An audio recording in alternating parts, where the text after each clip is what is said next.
Welcome to Hey Dad, Can You Talk? My name's Bailey Garner. I'm a wife, I'm a mom, and I struggle just like everybody else. And when I'm struggling, I call my dad. And I don't know about you, but I could use some encouragement right now. So let's call Dad and see what he has to say. Hey, B, how are you? Dad, I'm good. How are you doing? Good, except for I'm losing my headphones. My earbuds. It's okay. Oh, it's good to see you and talk to you. You too, baby. How you doing? I'm good. We kind of matched today. I know that the people listening on the audio can't see, but we've got a similar color scheme working. Yes, we do. Well, I know you're trying to be as fashion. I know. You try to keep up with my fashion. It's fine. Yes, I do, baby. If you saw the new pair of Nikes that I was gifted the other day, though, you would be jelly. Yeah, you're right. Hey, what are those hockey sticks in the background of your video? Do you play hockey? Did you not know that I was playing hockey? No, that is the hockey stick from the year the Dallas Stars won the Stanley Cup, and every player signed it, and a friend gave it to me as a gift. A friend who was a minority owner in the team got it for me. Well, aren't you just special? Okay. Well, that's cool. All right. Just had to ask because I didn't know why you had those up there because I've never seen you with the hockey stick in your life. So There's lots of things about me you don't know, girl. That's true. What's going on with you and Mom? Well, we are in the middle of our, as you know, last few weeks as lead pastors moving out of that role. And so we're basically crying every day. We took 8 ladies yesterday who have been on my team for at least 15 years, and we took them out to lunch and had a big cry fest. And then last night there was a group text about lunch, the post-game afterglow, and then there was another cry fest. So I need some Gatorade today is what I need. I was going to say, why didn't I think of that? I should have Amazon Primed you some Gatorade and some tissue boxes. If I was a good daughter, I would have done that. If you're a good daughter, you'd have me a gutter up there on my house in Mississippi. Yeah, okay. Promised last week you would do. I know. Yeah. I'm going to surprise you one of these days. How are my kiddos? They're good. Gideon just finished basketball and is about to start some soccer. So we're transitioning to different seasons. And Micah, who's as if people don't know, he's our 4-year-old. He's wanting to play soccer again. And if you don't know, last semester was his first semester to try to play. And he literally wouldn't even go on the field, would stand on the sideline, as you know, and refuse. And we quit mid-season, which was terrible for me because I was afraid I was allowing him to be a quitter. That's a whole nother subject. But now he's begging me to play again. And I'm like, how do I know you're actually going to play? So we're kind of debating if we're going to put him in soccer or not. So, well, you were such a soccer star. I know this runs down in your family. All these people don't know it, but the first game you had, you're about 32 seconds into the game, and you're screaming, "Dad, I can't breathe!" I'm like, Bailey, it's going to be okay. It's called running. It's cardiovascular. You're going to be okay. Trust me, it's going to be just fine. Okay, in my defense, it was really cold. We were in Oklahoma, I'm pretty sure. And I was sucking wind. And you know what? It makes your throat feel like it's burning. I remember that to this day. Hey, so whatever you can remember that makes you feel better, I'm down. Oh, gosh. Okay. Well, speaking of sports, that's kind of what I want to talk to you about today because we had a little situation that brought up lots of things with me, and I've been wanting to get your opinion on it. And hopefully other people, whether they have kids or not, have dealt with this too. So I'm sure they would love your insight on the situation. So are you ready to give me your wise wisdom? Yes, ma'am. I'll give you whatever I got. Well, we had a situation with basketball with Gideon where another parent didn't really love Gideon's aggressiveness on the court. We're not going to go into all those details, but basically approached me and we had to talk about some things with her. And then we had to talk with Gideon about apologizing, even if he didn't necessarily do something. And after we left, the whole rest of the day, I feel like I just stewed on the feelings of like, is my kid a bad kid? Like, he's a little bit aggressive. Does that make him, what am I doing wrong as a parent? And then I went through feelings of being really mad at this lady for, like feeling like she was speaking poorly of my son. And the whole day I was like, Bailey, just let it go. And I felt this like weightiness on me. And this has happened in other situations in the past where like, maybe my kid doesn't, our kids, sorry, Grant gets on to me for saying my kid, our kids don't perform or act the way that I think they should act in a situation. And then I feel like it's a reflection of me. And it's really hard for me to handle because I can't obviously control, as much as I try, everything that they are doing. And I know that's just going to get harder as they get older. I can only imagine, I guess. So I know we'll have people listening that maybe don't have little kids, but they have older kids, or they know kids, or even it's somebody in their family that does something that they feel like reflects them. What would you say to them on how to kind of negate that? I don't know. I don't know how to handle it in that situation. And I feel like I get pretty anxious and I can't like come back down to even playing field, if that makes sense. Yeah, I get it 100%. I think several things. You just said a word that I think is key. And it's like, I can't control things no matter how hard I try. And a lot of times anxiety or being anxious, I'm not talking about disorders or all, I'm just talking about that word just is because we're trying to control something that is outside of our control, right? Mm-hmm. And the need to control, I think God uses our kids more than anything in our lives to help us understand that control is really an illusion.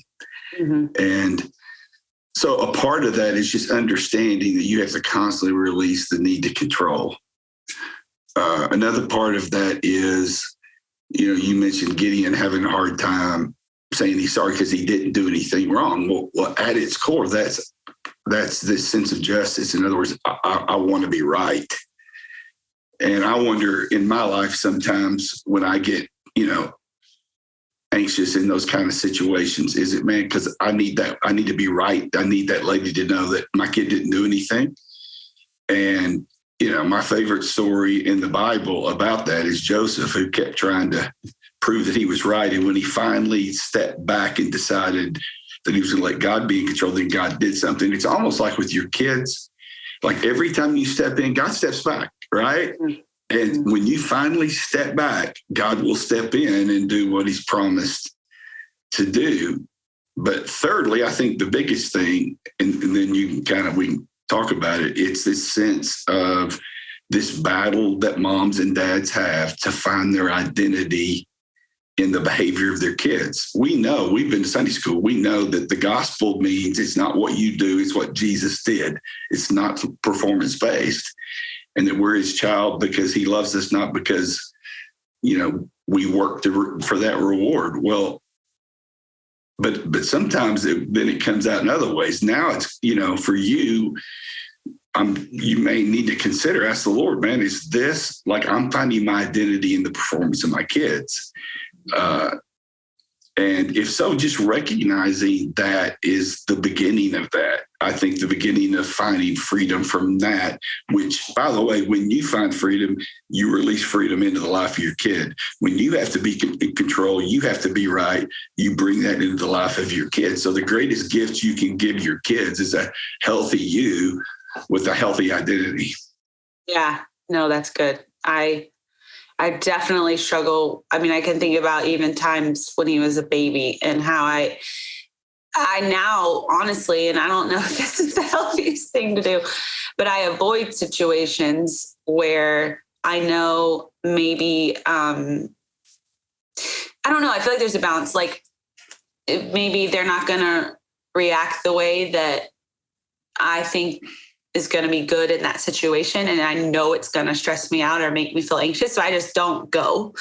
And I don't know. Do you feel like that's a bad thing? Like, do you feel like and this could just be my personality, you know, like if things get hard, sometimes I tend to just like retreat and I'm just not going to go there because I don't want to make myself have to deal with that. Right.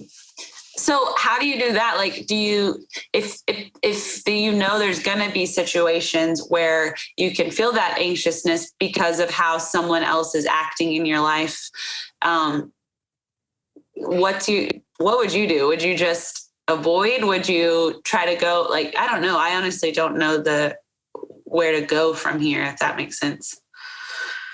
Well, I think the question you have to ask yourself is am I seeing opportunities for me and my child to grow, right? I mean, Gideon not wanting to tell that little girl he's sorry because he didn't do anything wrong. Well, you know, Gideon, sometimes this is what Jesus teaches. We apologize for any perceived slight or whatever, and we move on. And so that's a great opportunity. Sometimes it's a good opportunity to go to things that you want to avoid the confrontation or avoid the inevitable because it helps you grow and it helps your child grow. And sometimes it's not healthy because you're not in a good place. So there's not, the answer is this an opportunity for me, for my child to grow? And here's the deal, B, you know, Mom and I had you guys earlier than most of our friends. Most of our friends had kids much younger than we were. And so when you were driving and I'd tell a story at church or whatever about you or Ross driving, and they would look at me and they would say, I can't imagine my child driving a car. And I said, well, that's because he's 9. Yeah. Right. He's not ready to drive. And I think we have to make sure that we have like clear expectations based upon where our children are in life. I mean, you know, the Bible says, train up a child in the way that he should go. Mm-hmm. And you don't expect a 6-year-old to, in every situation, to handle it well because he's 6. Mm-hmm. And so there's a part of discipline and training. There's a part of this is an opportunity to grow, but there's a piece in you that the sky is not falling because Gideon can't ride the bus for a week because he got into a little tiff. That's what 6-year-old boys do. So you correct him, you see it as an opportunity, but you don't lose sleep. Like, you don't let the enemy take you to a place where you're going, am I a bad parent? What should I have done? You look for an opportunity to train. You ask God for wisdom, who's giving you grace in that moment because your relationship with him is not based on performance. And that peace that is in you comes in the life of your son where he doesn't think the world is falling if he gets in trouble. Yeah. Yeah. No, that's good. Cause I definitely can, without, like, I think you're the first one that pointed that out to me, was just because I've struggled with fear of getting in trouble or doing the wrong thing. What people are going to think doesn't mean I need to put that on my kid. And ever since you said that, I'm like, oh, yep. I definitely do that.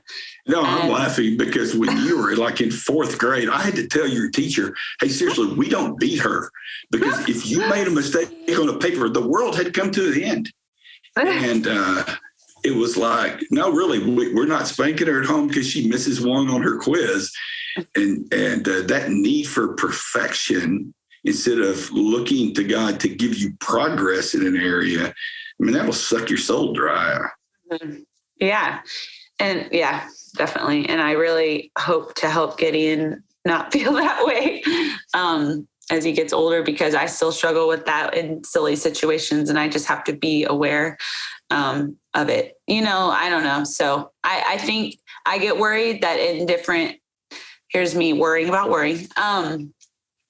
In situations, I'm not going to know how to handle it. You know, like when I do have an opportunity to train, that I'm not going to do it the right way, and that I'm going to make it worse. And so I guess though that's where the Holy Spirit comes in to help us, because we're not always going to have the answers of how to handle it. So I don't know.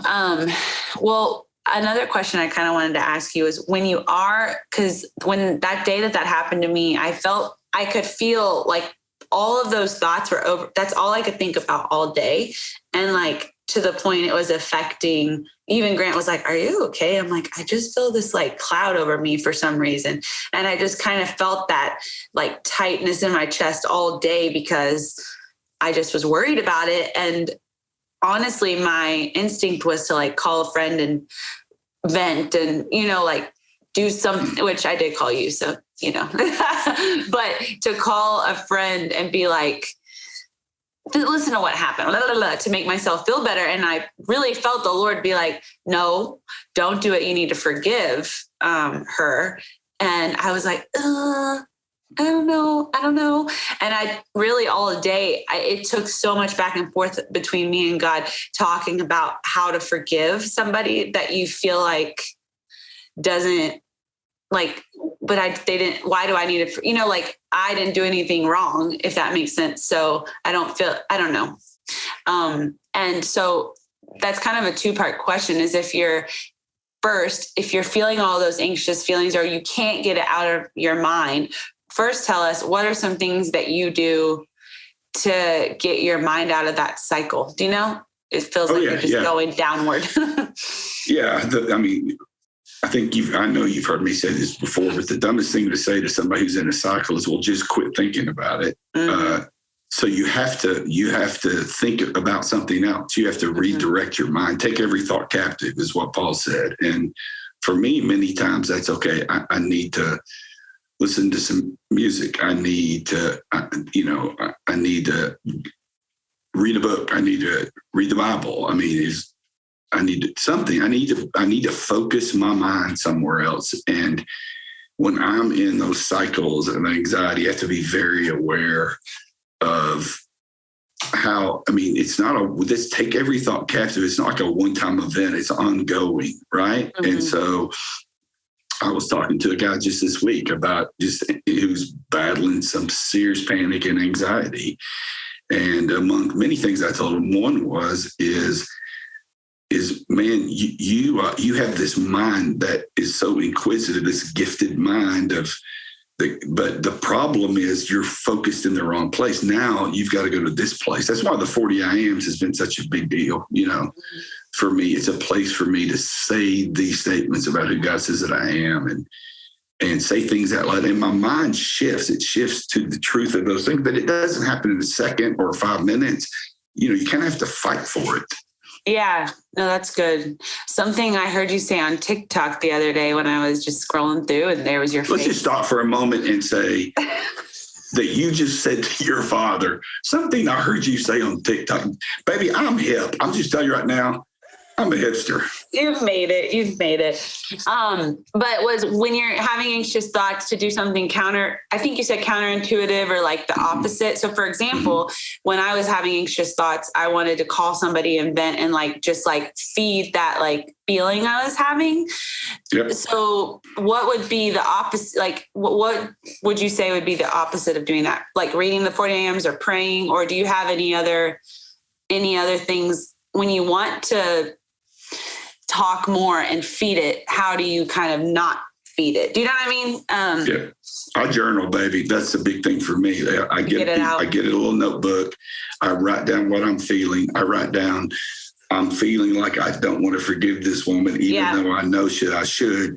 Here's all the ways that I have been forgiven. Yeah. And for me, I'm such a visual learner anyway. So for me, writing those things, a journal, I think, is an incredibly powerful tool. How I'm wired, but I am, baby. It's like, I do not believe in a cookie cutter mentality. I'm just saying for me, because I'm such a visual learner, that helps me. Yeah, that's really good. Can you expand on that specific TikTok I'm talking about when you say to do the opposite of what you want to do, if that makes sense? Yeah, a lot of times when I have been when I say a season, I'm talking about 3, 4, 5, 6 days of anxiety. And I know that high anxiety, so like at the level of panic attacks. and I know people who are depressed same way. The tendency, number one, is to like just lay on the couch and turn on Netflix because you have no energy. And so counterintuitive is you go take a walk. I believe that the biggest way the enemy uses our mental health issues is we tend to isolate, right? We get by ourselves. So I'm going to get in contact with a friend, right? Sometimes where I'm connecting with you on this parent deal is as a pastor, somebody's always mad at you, man. You always did something wrong. There's always a way you shouldn't have said. I mean, it's just the life, the part of the calling. And so I want to connect with somebody and kind of test myself. Can I talk about something other than that? Yeah. Right. Mm-hmm. And I want to let go of the need to be right or to get justified in that situation. Yeah. So when I say counterintuitive, it's usually like what your flesh is wanting to do. We know isolation is bad for you, so we connect with others. We also know, throwing up all over somebody else because it makes you feel better. Although I do obviously think you share, but in your situation, like I'm going to connect with somebody, but I'm not going to give in to that. I'm going to go take a walk, even though I feel like it's hard to get, to the fridge. Yeah. Whatever my flesh is screaming out for, it's like, okay, is this healthy? Is this going to help me move forward? Or is this just going to medicate me for a moment?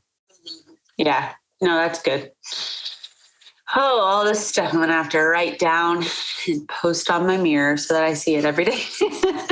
Well, I would say this, and I would say somebody said, I'm sure it wasn't me, but like if you start depending on something to make you feel better that doesn't have the ability to give you life, at some point, it'll suck the life out of you.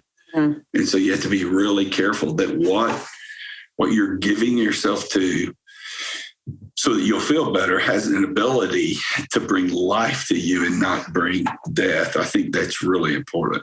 Yeah, that's good. That's really good. Can you just ride around in my pocket all day and tell me these things in my head?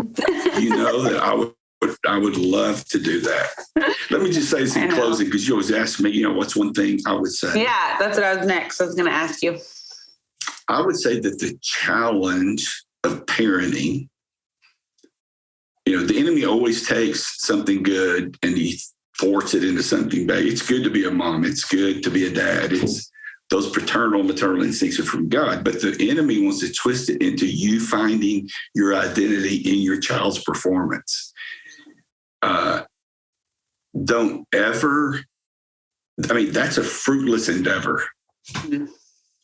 God does not find God does not define your identity by what you do or you don't do. So you have got to fight that. You've got to fight the urge to find your identity in what your child gets right or gets wrong, and find your identity in, I'm a child of the King who was given this gift of this little boy, this little girl, and as hard as it is, I get to partner with God in shaping the child in His image. And come on, baby, we can do hard things. That's the message of Gobi, because God's with us, and it's a hard thing, man. But look at you. I look at Ross, and I go, mistakes and all. We don't have enough podcast room for all my mistakes, but look at what God's done. Yeah. And that makes me really proud of God. Yeah. Well, that's a good way to end. I appreciate that word of encouragement. So, and Ross turned out pretty good. He's okay. Just kidding. Well, thank you for chatting with us. And I know both of us pray that just this encouragement will touch people that are listening, and that they will seek the truth out with the Lord first, and really they will find me on TikTok. Yeah, find you on TikTok. That's for sure. Obi Slough. So, all right. Well, same time next week, we'll chat, and I'll get some more wisdom from you. So, and maybe we'll see if we're matching again. I know, maybe so. All right. Well, as Gideon always says, love you. Love you. Bye. Bye. You guys, thank you so much for tuning in again to our new podcast, Hey Dad, Can You Talk?